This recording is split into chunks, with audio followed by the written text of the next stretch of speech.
ప్రియమైన ఆంధ్రప్రదేశ్ రాష్ట్ర ప్రజలకు నమస్కారాలు. అయ్యా, ఈరోజు కూటమి ప్రభుత్వం అధికారంలోకి వచ్చిన తర్వాత ముఖ్యంగా జనసేన పార్టీ అధ్యక్షులు శ్రీ పవన్ కళ్యాణ్ గారు మనకి పంచాయతీరాజ్ మినిస్టరు, మరి రాష్ట్రానికే డిప్యూటీ సీఎంగా పదవులు చేపట్టిన తర్వాత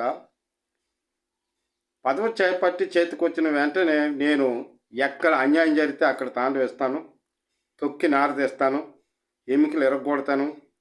ముఖ్యంగా మహిళలపై జరిగినటువంటి దాడులపైన మాత్రం నేను ఎట్టి పరిస్థితుల్లో ఉపేక్షించే ప్రసక్తే లేదని చెప్పేసి చాలా బిగ్గరగా ఎన్నో ఉదరగొట్టారు.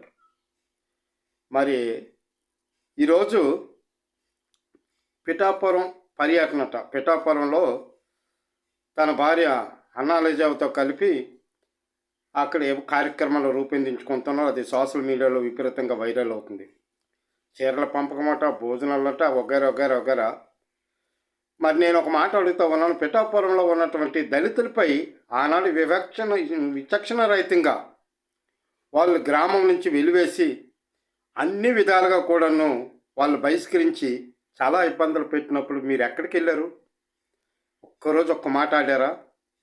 సరే, మీరు కాకపోయినా మరి ఆ సంబంధించినటువంటి ఎస్సీ ఎస్టీ వర్గాలకు సంబంధించినటువంటి మంత్రులు ఉన్నారు, ఎమ్మెల్యేలు ఉన్నారు, కనీసం వారు కూడా ఎవరు పట్టించుకోలేదు.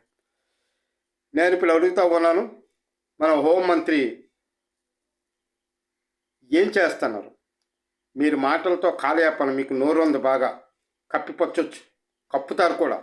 ఓహో, చాలా దినగా కప్పుతారు. తప్పులు చేసిన వారిని ఎలా కవర్ చేయాలో మీకు చాలా వెనతో పెట్టిన విద్య.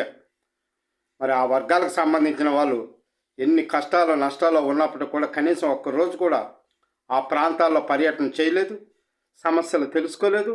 సమస్య మీద మాట్లాడినట్టు మీరు నిన్నగాక మొన్న ఒక ప్రిన్సిపాల్ మీద ఒక ఎమ్మెల్యే అగత్యాలు చేసి మానభంగాలు చేయడం కూడా సిద్ధపడి ఆమెను శారీరకంగాను మానసికంగాను ఉద్యోగరీత్యా కూడా ఆమెను చాలా హింసలు పెట్టి ఇబ్బందులు పెడుతున్న సందర్భాల్లో కూడా కనీసం నోరెత్తలేనటువంటి హోంమంత్రి, కనీసం మీకేమైనా జ్ఞానం ఉందా?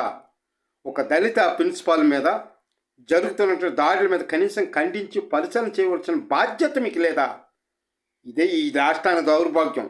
ఈ రాష్ట్రానికి పట్టినటువంటి మీలాంటి శనివారంలో కూడాను ముఖ్యమైనటువంటి పదవిలో ఉండి ఆ వర్గాల వారిని కాపాడుతాం, రక్షిస్తామని చెప్పేసి వాళ్ళతో ఆ రిజర్వేషన్లు ఓట్లు పొందుకొని కుర్చీల మీద కూర్చున్న తర్వాత వారు ఎవరితోనే సంబంధాలు ఉండవు.